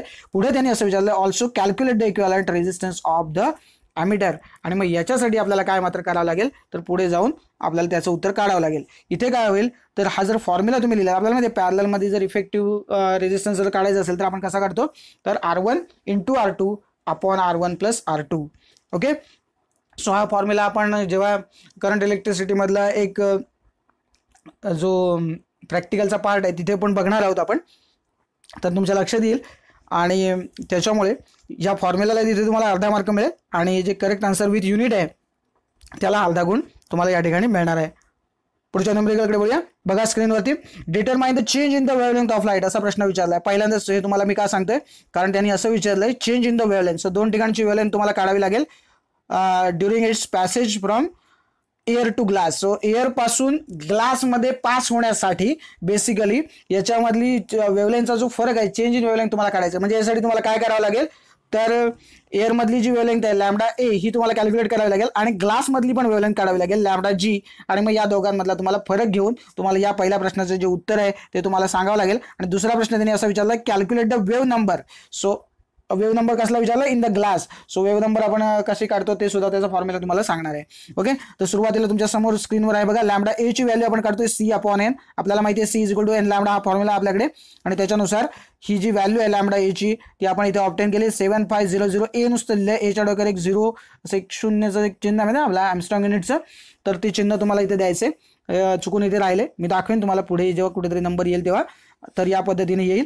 आणि त्याच्यानंतर सगळ्यात महत्त्वाची गोष्ट काय आहे, तर आपल्याला व्हॅल्यू काढायची लॅम्बडा जी ची. आणि लॅम्बडा ए तुमच्याकडे आहे आणि म्यू ची व्हॅल्यू आहे, म्हणून मी तुम्हाला हा फॉर्म्युला दाखवतोय बघा. म्यू जी = हे बघा C = N लॅम्बडा आणि V = N लॅम्बडा. बरोबर आहे. C म्हणजे काय, velocity of light in air, आणि इथे जे ही तुम्हाला माहिती आहे speed of light in glass असं म्हटलंय फक्त. सो दोन्ही आहेत ती स्पीड ऑफ लाईटच आहे, हे लक्षात घ्या. आणि त्याच्यामुळे म्यू जी चा जो फॉर्म्युला आहे तो N लॅम्बडा ए अपॉन N लॅम्बडा जी, तो NN कॅन्सल होईल. सो म्यू जी = काय होईल, लॅम्बडा ए अपॉन लॅम्बडा जी. म्हणजेच हा जर रिअरेंज केला तर तुम्ही कसं लिहू शकता, तर लॅम्बडा जी समजा इकडे गेला आणि म्यू जी खाली आला, तर लॅम्बडा जी = लॅम्बडा ए अपॉन म्यू जी. आणि मी तुम्हाला सांगितलं की म्यू जी ची व्हॅल्यू आहे आपल्याकडे, रिफ्रॅक्टिव्ह इंडेक्स ऑफ ग्लास 1.5 आहे. आणि लॅम्बडा ए जो आहे तो तुम्ही आत्ता काढलात 7500, तर 7500 भागिले 1.5 म्हणजे 5000 एमस्ट्रॉंग युनिट. हे बघा इथे ते तुम्हाला मी म्हटलं ना एच्या वरती सिम्बॉल, ते या पद्धतीने तुम्हाला द्यायचं आहे. सो तुम्हाला लॅम्बडा ए ची व्हॅल्यू मिळाली, लॅम्बडा जी ची व्हॅल्यू मगाशी म्हटलं determine the change in the wavelength. So 2 या ज्या वेव्हलेंथ तुम्ही काढलेल्या आहात, याला अर्धा गुण मिळेल, याला अर्धा गुण मिळून जाईल. आणि मग याच्यामधला जो फरक तुम्ही काढणार आहात त्याला अर्धा गुण मिळेल. सो या पद्धतीने मिळून जाईल. आणि इथे याला पण आपल्याला जे उत्तर आहे याला आपल्याला 1.5 गुण, इथे फॉर्म्युलाला याला अर्धा गुण, इथे याला अर्धा गुण सबस्टिट्यूशनला, आणि हे जे काही उत्तर विथ युनिट याला अर्धा गुण. या पद्धतीने वेव्ह नंबरला आपल्याला 1.5 गुण मिळेल. अशा पद्धतीने एकूण 3 गुणांसाठी हे न्यूमेरिकल आपल्याला सांगता येईल. पुढच्या न्यूमेरिकलकडे वळूया. बघा 24, क्वेश्चन नंबर 24 आला आपल्या समोर. A steel wire having cross sectional area 1 millimetre square असं म्हटलंय बघा. आणि या सगळ्या ज्या व्हॅल्यूज आहेत त्या मी तुमच्या समोर वाचून दाखवत नाही, आपल्याला काय काय करायचं ते फक्त तुम्हाला सांगतो. बघा यांनी काय काय विचारलंय ते बघा. कॅल्क्युलेट द लॅटरल स्ट्रेन विचारले. ओके, सो लॅटरल स्ट्रेन आपल्याला डायरेक्टली काढता येणार नाहीये, त्याच्यासाठी आपल्याला काय काय उद्योग करावे लागणार आहेत त्याच्यावरती एक नजर टाकूया. बघा लॉन्जिट्युडिनल स्ट्रेस पहिला कॅल्क्युलेट करतोय आपण, force upon area. So force तुमच्याकडे आहे 10 न्यूटन. बघा ओके, इथे मी गिवन वगैरे लिहित नाही आहे, त्याला गुण मिळत नाहीत. आता तुम्ही ते नोट डाऊन करून घेतलात तर सबस्टिट्यूशनला ते बरं पडतं, म्हणून ते लिहावं अशी अपेक्षा आहे. सो F अपॉन ए. सो ए जो आहे तो तुम्हाला दिसतोय, एरिया क्रॉस सेक्शनल एरिया जो 1 मिलीमीटर क्यूब जो दिला आहे तो इथे आपण मीटर स्क्वेअरच्या फॉर्मॅटमध्ये घेतलाय. 10⁻⁻6 झाला तो. आणि त्यामुळे हे -6 जेव्हा वरती जातील तेव्हा ते +6 होतील. आणि मग 10 इथे 1 होता आणि हे +6 म्हणजे 10⁻7 होईल. सो ही लॉन्जिट्युडिनल स्ट्रेसची व्हॅल्यू आली. तसेच आपण लॉन्जिट्युडिनल स्ट्रेनची व्हॅल्यू काढतोय, ती कशी काढणार आहोत. लॉन्जिट्युडिनल स्ट्रेस आता आपण काढला डिवायडेड बाय वाय, कारण आपल्याला माहिती आहे बघा y = longitudinal stress upon longitudinal strain. आणि त्याच्यामुळे हे थोडंसं रिअरेंज करून घेतलं आपण फॉर्म्युला पैकी. आपल्याकडे लॉन्जिट्युडिनल स्ट्रेस आपण काढलाय आणि ही y ची व्हॅल्यू ती त्यांनी दिली आहे ओके गिव्हनमध्ये. त्याच्यामुळे लॉन्जिट्युडिनल स्ट्रेसची आता मी व्हॅल्यू आता काढून या फॉर्म्युल्यामध्ये y दिला होता, त्याच्यामुळे मी लॉन्जिट्युडिनल स्ट्रेन ऑब्टेन केला बघा. आणि आपल्याला विचारलं ॲक्च्युली लॅटरल स्ट्रेन, त्याच्यासाठी काय करावं लागेल, तर लॅटरल स्ट्रेन कसा काढणार, तर हा जो काही लॉन्जिट्युडिनल स्ट्रेनची जी व्हॅल्यू तुम्ही इथे ऑब्टेन केलीत तिचा वापर करून आपल्याला काय करायचं, लॅटरल स्ट्रेन काढायचे. तर lateral strain is equal to sigma into longitudinal strain. ही जी काही सिग्माची जी काही व्हॅल्यू जी आहे पॉयसन्स रेशोची ती तुम्हाला दिली आहे 0.291 आणि मग हे गुणाकार करून तुम्ही याचं उत्तर काढलं आणि अशा तऱ्हेने तुम्हाला लॅटरल स्ट्रेन मिळाली. ओके. याच्यानंतर पुढचा जो न्यूमेरिकल आहे बघा तुमच्या समोर ठेवलंय, the speed limit for the vehicle असं सगळं काही विचारलंय आणि मग पोलिसमॅन डिटेक्ट्स ड्रॉप ऑफ 20%. हा प्रश्न जो आहे ना हा आपल्याला CET साठी अतिशय महत्त्वाचा प्रश्न आहे, लक्षात घ्या. परंतु यावेळेला सिलेबसमधून हा डिलीट झालेला आपल्याला दिसतोय. अशा याच्यावरती न्यूमेरिकल त्यांनी काही घेतलेलं नाही आहे आणि त्याच्यामुळे पण हे करा तुम्ही, जर तुम्हाला पुढे तुम्ही CET वगैरे देणार असाल तर याच्यावरती मंथन करण्याची मात्र गरज आहे. कुठलीही गोष्ट जी आपण फिजिक्समध्ये शिकतो ती कुठे ना कुठेतरी आपण अप्लाय करणार असतो, हे लक्षात ठेवा. ओके. तर तुमच्या समोर हे मी ठेवलंय बघा, इथे 20%चा ड्रॉप झाल्यामुळे 4/5 म्हटलं आपण, बरोबर ना, कारण 80/100 ते झाले. थोडक्यात 100तला 80च ऐकायला येतो, 20% ड्रॉप होतो, म्हणजे 80/100 म्हणजे 4/5 आणि बाकी सगळ्या ज्या व्हॅल्यूज आहेत त्या पुटअप करून लिहिले, ते मेन्शन करून ठेवतो ओल्ड सिलेबस असं. त्याच्यामुळे जर ते तुम्हाला लक्षात घ्यायचं असेल तर घ्या, उगाच तुम्हाला वाटेल की नाही मी काही CET वगैरे देणार नाही तर मी कशाला करू, तर नका करू, बिंदास, काय हरकत नाही. अर्थात मार्क्स मिळवणं हे सगळ्यात महत्त्वाचं आहे. त्याच्यामुळे तुम्ही म्हणाल की हे करून मी काय करू, तर मग मधल्या 12वीच्या नंतर जी काही सुट्टी असेल तुमच्याकडे तेव्हा तुम्ही याचा अभ्यास केलात तरी हरकत नाही. ओके. सो फॉर्म्युला तुमच्या समोर ठेवले आणि सगळी सिच्युएशन जी आहे ती समोर आहे. जर पाहिजे असेल तर स्क्रीनशॉट तुम्ही पुन्हा एकदा काढून घ्या याचा आणि मेन्शन करून ठेवतो. हे ओल्ड सिलेबस आहे आणि त्यामुळे जर हवं असेल तर स्क्रीनशॉट मात्र काढून घ्या. ओके. याचं उत्तर जे आहे ते तुम्हाला मिळालं आहे 37.77 मीटर पर सेकंड ही त्याची स्पीड येते त्या व्हेकलची ॲक्च्युअल स्पीड आणि त्याच्यामुळे किलोमीटर पर अवरच्या भाषेत ती 135.72 किलोमीटर पर अवर येते आणि आपल्याला सांगितलंय की स्पीड लिमिट जे आहे ओके ते 100 किलोमीटर पर अवर आहे, म्हणजे 100पेक्षा जास्त स्पीडने गाडी चालवायची नाही आणि यानं तर चालवली 135.72 किलोमीटर पर अवर या स्पीडने. त्याच्यामुळे डेफिनेटली काय आहे तर policeman justified in punishing the car driver for crossing the speed limit, असं याचं उत्तर आपल्याला सांगता येईल. पुढचा जो प्रश्न आहे त्याच्यावरती नजर टाकूया. हे सगळं जे आहे ते ओल्ड सिलेबसमधलं आहे, हे पुन्हा एकदा तुमच्या लक्षात आणून देतो. पुढचा प्रश्न जो आहे पुढचं न्यूमेरिकल आहे बघा. An electron in an atom revolves around the nucleus in an orbit of 0.53 Armstrong in it. Calculate the equivalent magnetic moment. वाचत बसत नाही, पुढचं तुमच्या समोर डायरेक्ट उत्तर ठेवतो बघा. एकदम 2च मार्कासाठी असल्यासारखं वाटतंय पण हे 3 गुणासाठी आहे. म्हणून बघा मी तुम्हाला काय सांगतो, जर तुम्हाला अजून जर असं हवं असेल तर काय करा बघा. पहिल्यांदा m = I × A लिहा, बरोबर आहे, त्याला अर्धा गुण मिळेल. पुन्हा I = E/T, charge upon time आपल्याला माहिती आहे E/T, मग E/T म्हणजेच E × F झाला, ते लिहून टाका. म्हणजे जर I = EF असं पुन्हा एकदा वेगळं लिहून टाका. But we know that I = EF, त्याला अर्धा मार्क मिळून जाईल, बरोबर आहे. आणि इथे आपल्याला 1 मार्क मिळालाय. तसंच आपल्याला पुन्हा देअरफोर हे जे इक्वेशन पुन्हा मॉडिफाय होईल तेव्हा m = EF × πr² इथपर्यंत त्याला आणखीन अर्धा मार्क आपल्याला देता येईल, म्हणजे 1.5 मार्क होईल. हे सबस्टिट्यूशन जे आहे त्याला अर्धा मार्क आणि जे उत्तर काढले फायनली त्याला 1 mark. Correct answer with correct unit. Okay. या पद्धतीने हे 3 मार्काचं डिस्ट्रीब्युशन असू शकतं. कदाचित 2 मार्काला सुद्धा हा प्रश्न विचारला जाऊ शकतो, हे मात्र लक्षात घ्या. त्यावेळेला मग काय होईल, इथे अर्धा मार्क, इथे अर्धा मार्क आणि इथे 1 मार्क. ओके. 3 मार्काचं असल्यामुळे थोडंसं इकडे तिकडे ॲडजस्टमेंट आपल्याला त्या गुणांची करावीच लागणार आहे, हे सुद्धा लक्षात घेतलं पाहिजे.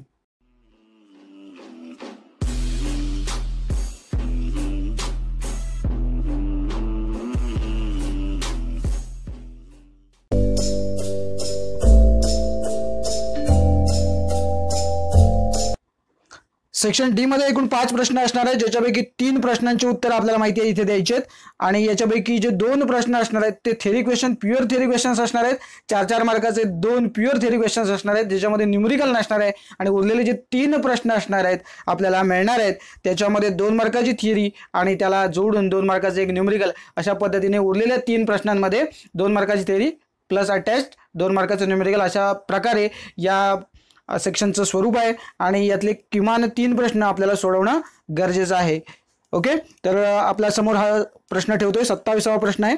आपला जो नवीन अभ्यासक्रम आहे त्याचा क्वेश्चन पेपरचा पॅटर्न सुद्धा हाच आहे हे तुम्हाला माहिती आहे, कारण 11वी मध्ये तुम्ही हा पेपर पॅटर्न बघितलेला आहे आणि त्याच्यामुळे तुम्हाला याची कल्पना आहे. तर बघूया 27वा प्रश्न काय आहे म्हटलंय, आणि याचा अभ्यास आपण ऑसिलेशन्स या आपण चॅप्टरमध्ये केलेला आहे. फक्त इथे मार्किंग स्कीम काय असेल हे फक्त मी तुम्हाला सांगतो, कारण इथे आपल्याला एकूण डिफरन्शियल इक्वेशन वापरून आपल्याला ऍक्सेलरेशन, वेलोसिटी आणि डिस्प्लेसमेंट साठीची इक्वेशन्स आपल्याला ऑब्टेन करायची आहेत.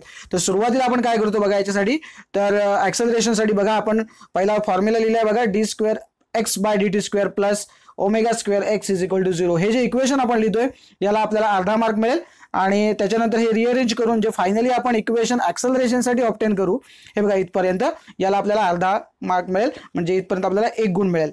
वेलोसिटीच्या बाबतीत काय होईल बघा, आपल्याला अर्थात या मगाशी मी जसं तुम्हाला उल्लेख केला त्या पद्धतीने थोडंसं फ्लक्च्युएटिंग आहे, हे कुठे कुठे मार्क डिस्ट्रीब्यूट करायचं हे एक्झामिनरवरती राहू शकतं, आणि त्याच्यामुळे एक आपण असं म्हणू शकतो या ठिकाणी की आपल्याला जी कॅल्क्युलेशन्स करायची आहेत त्याच्यामध्ये आता वेलॉसिटीला साधारणपणे बऱ्यापैकी लेंथ आहे म्हणून 2 गुण याच्यामध्ये मिळू शकतात. आपण 1 गुण जो आहे तो ऑलरेडी ॲक्सेलरेशनला दिलाय, तर वेलॉसिटी मधल्या कुठल्याही 4 स्टेप्स अर्थात ते त्या वेळेला ठरलेलं असेल त्या पद्धतीने आपल्याला काय मिळेल, अर्धा अर्धा अर्धा अर्धा अशा पद्धतीने वेलॉसिटी जी आहे तिथे आपल्याला एकूण 2 गुण मिळतील. याचं डिस्ट्रीब्युशन आहे ते थोडंसं फ्लक्च्युएटिंग असणार आहे, त्यामुळे मी पुन्हा सांगत नाही की या स्टेपला अर्धा या स्टेपला अर्धा या पद्धतीने, बरोबर आहे.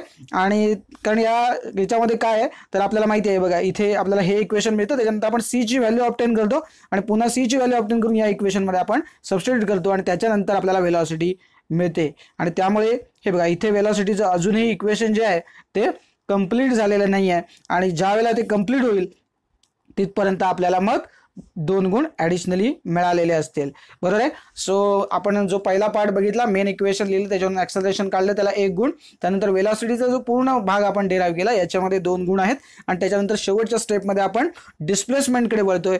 तर ज्यावेळेला तुम्ही हे इक्वेशन लिहाल रिअरेंज करून, आणि तेव्हा तुमच्या लक्षात येईल की या स्टेपला आपल्याला अर्धा गुण मिळेल, dx/dt = this, आणि मग सगळ्यात शेवटी जेव्हा तुम्ही एक्सचं उत्तर काढाल त्याला मग काय मिळेल तर अर्धा मार्क मिळेल, जो 1 मार्क पूर्ण होईल डिस्प्लेसमेंटसाठी, आणि असे एकंदर 4 गुण आपल्याला या प्रश्नासाठी जे मिळणार. हे बघा x = हे फायनल इक्वेशन, इथे आपल्याला अर्धा मार्क मिळेल. सो अशा पद्धतीने ही जी सिस्टीम आहे याच्यानुसार आपण 4 मार्काचं जे डिस्ट्रीब्युशन आहे हे आपण दिले, आणि याच्यानंतर आपण वळूया आपल्या पुढच्या प्रश्नाकडे. 28वा प्रश्न बघा, draw a neat and labelled energy level diagram and explain first 2 series of spectral lines for hydrogen atom. तर डायग्रामसाठी 2 मार्कात, एनर्जी लेवल डायग्रामसाठी. पुस्तकामध्ये सुद्धा आपल्या एनर्जी लेवल डायग्राम आहे, पुस्तकातली जी डायग्राम आहे ती तुम्ही काढलीत तरी चालेल, पण इथे मी जी सुटेबल आहे एकदम सुटसुटीत आहे ती अशी डायग्राम तुमच्या समोर ठेवली आहे. इथे 5 सिरीज दिसत आहेत तुम्हाला, लिमन सिरीज, बाल्मर सिरीज, त्यानंतर पास्चन सिरीज, ब्रॅकेट सिरीज आणि पिफंड सिरीज. ओके, त्यांनी असं म्हटले explain first 2 series. Okay, so first 2 लिमन आणि बाल्मर असणार आहेत, त्यांनी अशी नावं सांगितलेली नाहीत कुठल्या सिरीज एक्सप्लेन करायच्यात. सो आपल्याला कळलं पाहिजे की पहिल्या 2 कुठल्या आहेत आणि मग त्याच्यानंतर आपण ते एक्सप्लेन करणार आहोत. सो डायग्रामला 2 मार्क्स असणार आहेत, आणि मग पुढच्या जे 2 सिरीजच्या एक्सप्लेनेशनला प्रत्येकी 1 मार्क राहणार आहे. ओके, सो डिस्ट्रीब्युशन तुम्हाला मी सांगून झालंय. या डायग्राम बद्दल थोडक्यात सांगतो बघा. इथले जे नंबर्स आहेत ना, इथे 1 2 n = 1 n = 2 या पद्धतीने ते जातीलच. इथल्या ज्या व्हॅल्यूज आहेत ना त्याच्याबद्दल फक्त मी तुम्हाला एक हिंट देतो बघा. इथे -13.6 जे आहे ना, हा जो आकडा आहे आपल्याला हा लक्षात ठेवायचा. इलेक्ट्रॉन व्होल्ट आहे याचं युनिट खरं तर एनर्जीचा, -13.6 EV असणार आहे.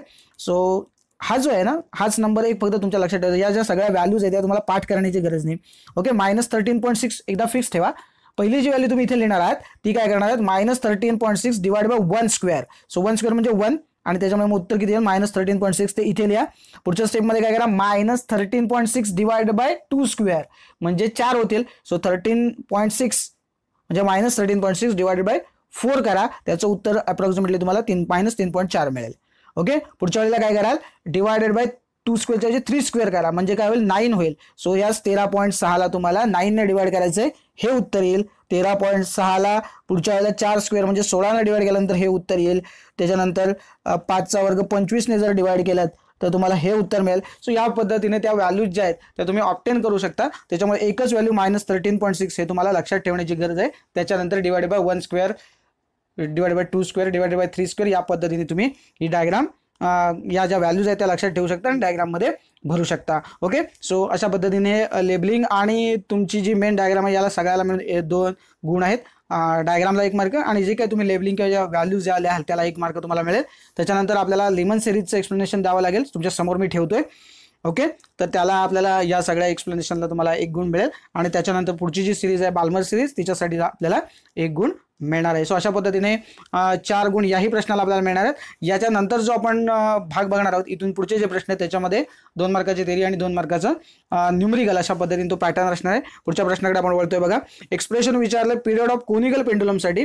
या ठिकाणी मात्र मी तुम्हाला मार्किंग स्कीम सांगणार नाही कारण हा जो प्रश्न आहे इथे 2च गुणांसाठी आलाय आणि आपल्या पुस्तकामध्ये जे हे डेरिव्हेशन आहे पिरियड ऑफ कोनिकल पेंडुलमचं हे थोडंसं खूप लेंथी आहे. म्हणजे साधारणपणे त्याला 3 किंवा 4 गुणांसाठी सुद्धा ते विचारलं जाऊ शकतं इतपत त्याची लांबी आहे आणि त्याच्यामुळे याचे मार्किंग स्कीम मी तुम्हाला सांगणार नाही कारण यावेळेला समजा जर परीक्षेत तुम्हाला विचारलं गेलं तर कदाचित 3 किंवा 4 गुणांसाठी सुद्धा हा प्रश्न विचारला जाऊ शकतो आणि त्या अनुषंगाने उत्तर जे थोडंसं आहे ते लेंथी वाटेल तुम्हाला ॲज कम्पेअर टू 2 मार्क्स.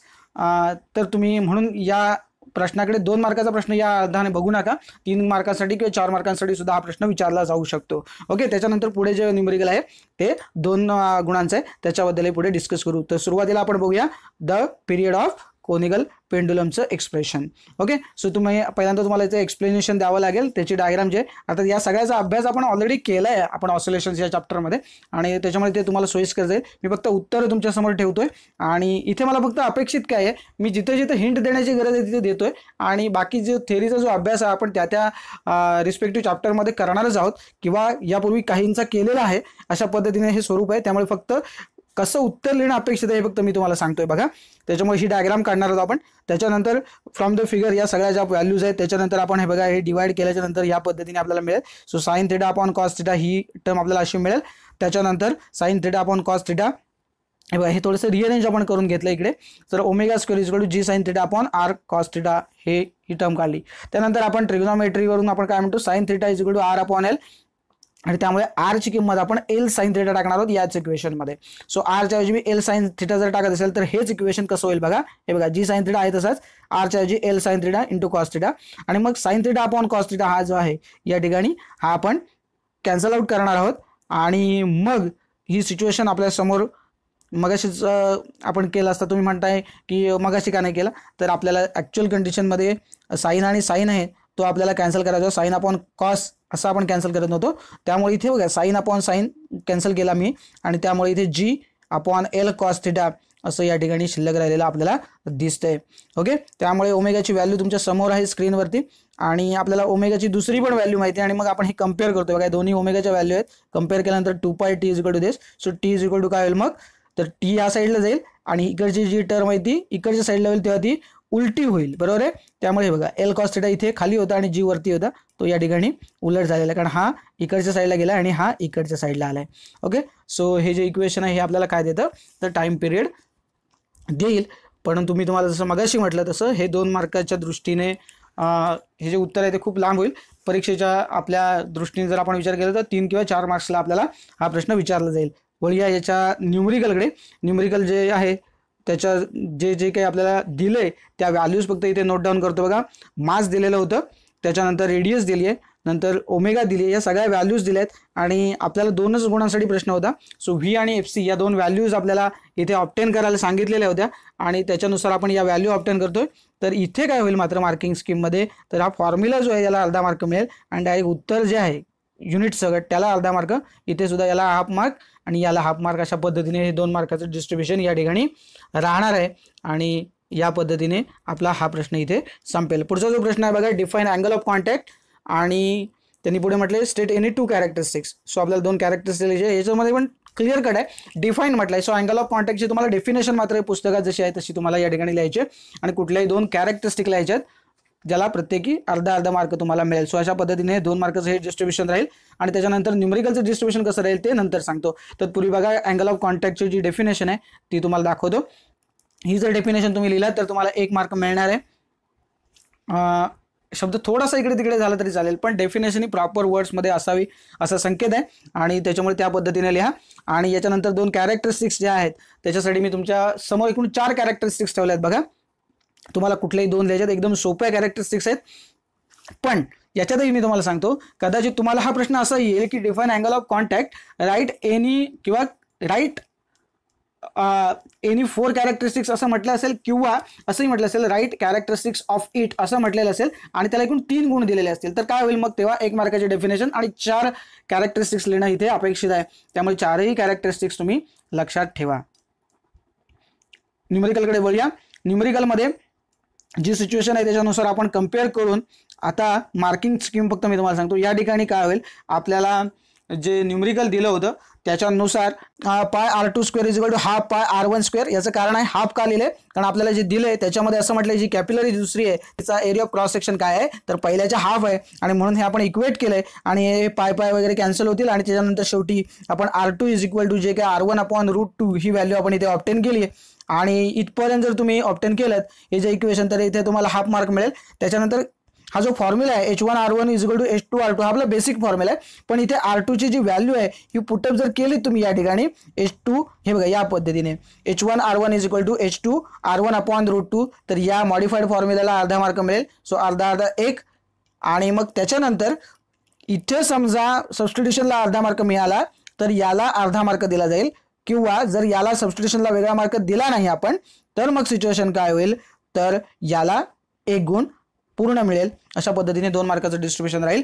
काही वेळेला असंही होऊ शकतं की हे जे काही सबस्टिट्यूशन करतो याला मार्क न मिळता आपला जो बेसिक फॉर्म्युला आहे याला अर्धा मार्क मिळेल. त्याच्यानंतर हे सगळं रिअरेंज करून तुम्ही घ्याल, इथे सबस्टिट्यूशनला अर्धा मार्क आणि मग याला 1 मार्क अशा पद्धतीने राहील. सो मी तुम्हाला सांगितलं तसं वेगवेगळ्या सिच्युएशनमध्ये ते वेगवेगळी परिस्थिती असणार आहे. डेफिनेटली हे लक्षात ठेवा की फॉर्म्युल्याला अर्धा मार्क असतो आणि सबस्टिट्यूशनला अर्धा मार्क असतो जनरली. अर्थात जर ज्या ठिकाणी पूर्ण गणितालाच 1 मार्क आहे तिथे काय करू शकतो, जसं की मगाशी आपण बघितलं की तिथे फक्त फॉर्म्युलाला अर्धा आणि करेक्ट आन्सर आणि तुमचं युनिट या सगळ्याला मिळून अर्धा मार्क होता. तर असं होऊ शकतं. त्यामुळे हे थोडंसं फ्लक्च्युएटिंग आहे. पुन्हा एकदा मी तुम्हाला याची आठवण करून देतो. तर याच्यानंतर आपण बोलूया आपल्या पुढच्या म्हणजे शेवटच्या प्रश्नाकडे आपल्या या प्रश्नपत्रिकेतल्या, ज्याच्यामध्ये तुम्हाला विचारलंय explain the terms free vibrations and force vibrations. इथे एक्सप्लेन द टर्म्स असं म्हटलंय. सो तुम्हाला जर जमत असेल एक्सप्लेन कराल तर त्या पद्धतीने करा. डेफिनेशन लिहिणं अपेक्षित आहे, म्हणजे लिहू शकता तुम्ही, अपेक्षित आहे असं काही नाही. तुम्हाला जे त्यातलं येतं ते लिहा, तर त्याला 1 मार्क असणार आहे ऑब्व्हियसली. तर त्याचं एक्सप्लेनेशन म्हणजे डेफिनेशन जी आपल्याकडे आहे ती आणि थोडंसं आणखीन काहीतरी जी इन्फॉर्मेशन आहे तुमच्या समोर ठेवतोय बघा 1 गुणासाठी. सो फ्री व्हायब्रेशन्स म्हणजे काय ते तुमच्या समोर ठेवलंय आणि याला आपल्याला या सगळे जे फ्री व्हायब्रेशन्सबद्दल आपण लिहिले याला 1 मार्क मिळेल. त्याच्यानंतर तुमच्या समोर ठेवलंय फोर्स व्हायब्रेशन्स, या फोर्स व्हायब्रेशनबद्दल जे लिहिलंय याला आपल्याला 1 मार्क मिळेल. आणि त्याच्यानंतर याच्यावरती बेस्ड जे न्यूमेरिकल आहे ते 2 गुणांसाठी आहे. याच्यामध्ये काय पद्धतीने ते राहील हे तुमच्या समोर ठेवतो. हे जे गिव्हनच्या व्हॅल्यूज आहेत त्या तुमच्या समोर ठेवल्यात. प्रत्यक्षामध्ये गुण या गिव्हनमध्ये कशालाच असणार नाही आहे. सो फॉर्म्युला तुमच्या समोर ठेवतोय बघा. सो 2 फॉर्म्युले आहेत आपल्याकडे खरं तर. त्याच्यामुळे असंही होईल दोन्ही ठिकाणच्या याच्याने उत्तर काढायचे आहेत. त्यामुळे फॉर्म्युल्याला अर्धा आणि याला पण अर्धा मार्क आपल्याला देता येईल. याच्यात पण डिस्ट्रीब्युशन थोडंसं वेगळं वेगळं राहू शकतं. एकदम सिंपल सांगायचं झालं तर इथपासून इथपर्यंत जो काय ऑब्टेन कराल याला तुम्हाला पूर्ण 1 मार्क आणि मग E is equal to 0.3D घेऊन जे तुम्ही कॅल्क्युलेशन करून D काढाल त्याला 1 मार्क. अशा पद्धतीने 2 मार्क अपेक्षित आहे.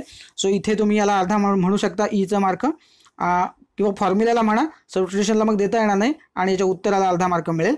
आणि तसंच या फॉर्म्युल्याला अर्धा मार्क आणि त्याच्या उत्तराला अर्धा मार्क. अशा पद्धतीने हे 2 मार्क या पद्धतीने आपल्याला देता येतील. आणि अशा पद्धतीने आज आपण पूर्ण खूप मोठा व्हिडिओ झाला आहे खरं तर, मला याची जाणीव आहे, पण जिथे सांगण्याची गरज होती ते मी तुम्हाला सांगितलं.